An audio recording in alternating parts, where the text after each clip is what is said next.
In 1970, Ford hid a $155 checkbox that turned the Mustang Mach 1 into a factory drag monster. It hooked like a PRO stalker, smoked Corvettes, and almost nobody ordered it. Why? Stick around. In 1970, the Mustang Mach 1 was already a street legend, a fastback with a shaker hood, chrome Magnum 500s, and enough attitude to scare the neighbors. Ford's brochures played up the image. This was the car for anyone who wanted to look like they might have a shot at Steve McQueen's job.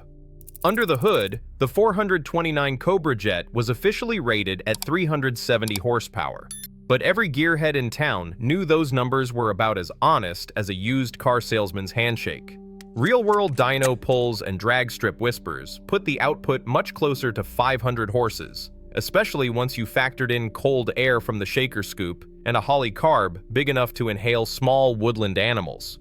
But here's where things get interesting. Buried deep in the order sheet, past the vinyl roofs and radio upgrades, sat a tiny checkbox labeled ZK.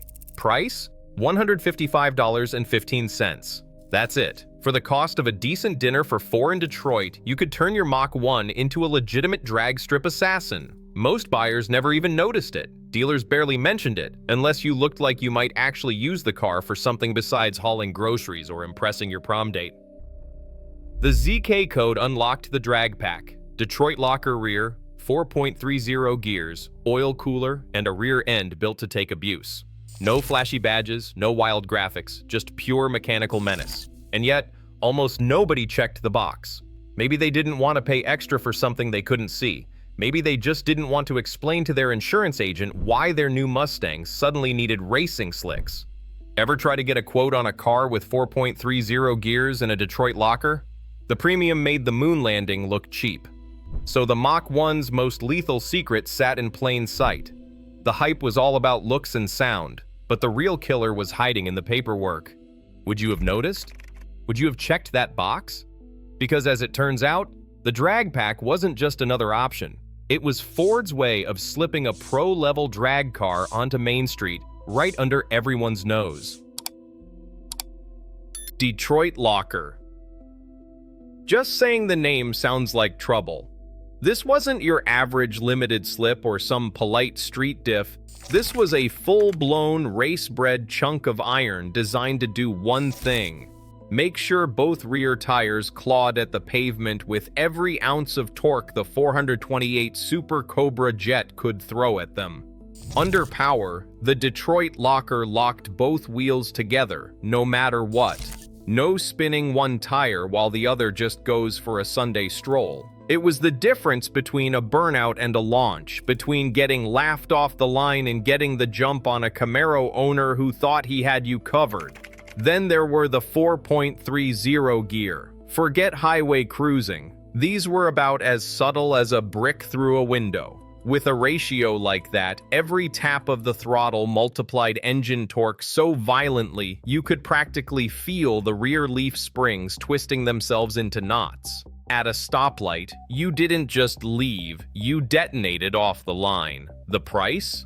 Fuel economy that made oil barons smile and a cruising RPM that sounded like you were trying to set a world record for valve float. But at the drag strip, that setup turned a Mach 1 into a missile. 0 to 60 in under 6 seconds wasn't just possible, it was repeatable. Quarter-mile times in the high 13s, trap speeds over 100 miles per hour, on street tires, in a car you could still drive to the grocery store. Some folks called the Detroit locker clunky. They weren't wrong.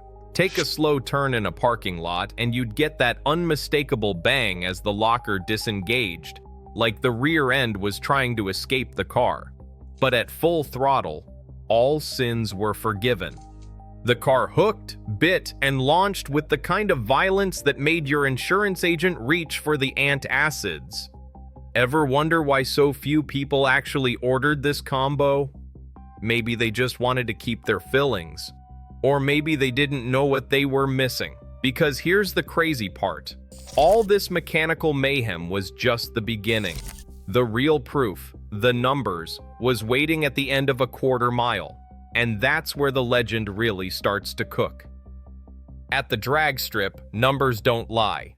A stock Mach 1 with the 428 Super Cobra Jet was good for a quarter mile in about 14.5 seconds. Solid, but not the stuff of legend.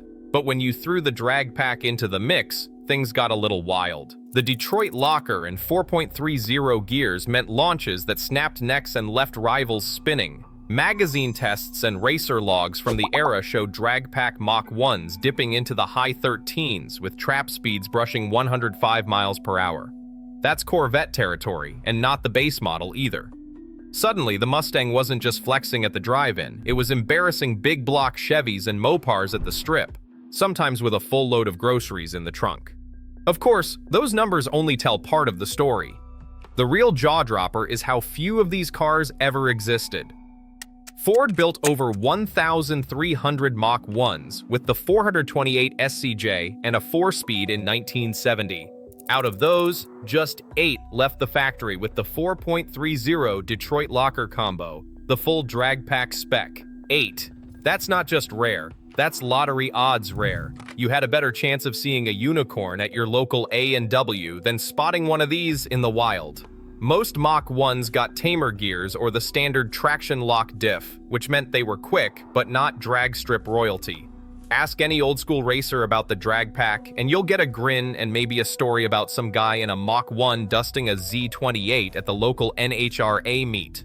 But try finding the paperwork to prove it, and you're in for a scavenger hunt. Survivor cars are so scarce that even the auction houses get excited when one surfaces. Barrett-Jackson sold a documented example, a medium blue 4-speed 4.30 Detroit locker car for a price that would make your accountant faint. Today, if you want a real deal drag pack Mach 1, you're looking at 6 figures and a waiting list. That's the punchline, a $155 checkbox that turned a street car into a legend, and almost nobody bothered to check it. Gasoline was cheap, until it wasn't. By late 1970, the first signs of a fuel crunch were already creeping into Detroit. Lines at the pump stretched around the block, and the guy with a Mach 1 drag pack was suddenly the least popular carpool candidate in the neighborhood. 8 miles per gallon if you feathered the throttle and prayed. Forget about it if you actually used the 4.30 gears for their intended purpose. Insurance companies didn't help matters. The moment they spotted a Detroit locker on your paperwork, your premium shot up faster than a touch needle in first gear. Some agents treated the drag pack like a contagious disease. One whiff of those axle codes and they'd start talking about competition use surcharges or just slam the file shut. The logic was simple. If you ordered a Mach 1 with a race-ready rear end, you probably weren't planning on driving like your grandmother. Dealers, always looking for an easy sale, shied away from pushing a package that made the cars harder to move off the lot. Why try to explain a clunky rear end and a gas bill bigger than your rent when you could just sell a vinyl roof and call it a day? Most Mach 1s left the showroom with tamer gears, ready for date night, not drag night. The drag pack cars, meanwhile, often ended up as workhorses, towing boats, hauling trailers, or just getting run into the ground as daily drivers. A few lucky ones survived, but most vanished into scrapyards, victims of rust, neglect, or the simple economics of the 1973 oil embargo. Fast forward to today, and the story has flipped. The same drag pack Mach 1 that once struggled to find a buyer now draws a crowd at auction. Barrett-Jackson hammered a medium blue, 4.30 geared 4-speed Survivor for a price that would buy a small house. Think $150,000 to $250,000, depending on paperwork and provenance. Ever seen a collector's eyes light up when they spot a real ZK code? It's like watching a prospector hit gold. The $155 checkbox nobody wanted is now a 6-figure legend, a secret handshake for the muscle car faithful. And if you're lucky enough to own one, you're sitting on a piece of Mustang history that's rarer than a polite insurance agent in 1970. Today, that $155 checkbox turns garage dust into 6-figure bidding wars. As muscle car myths inflate and real drag pack cars vanish, the lesson's clear. Sometimes, history's fastest secrets hide in plain sight, and nobody's going to lower your insurance premium for finding them. Ever seen one in the wild?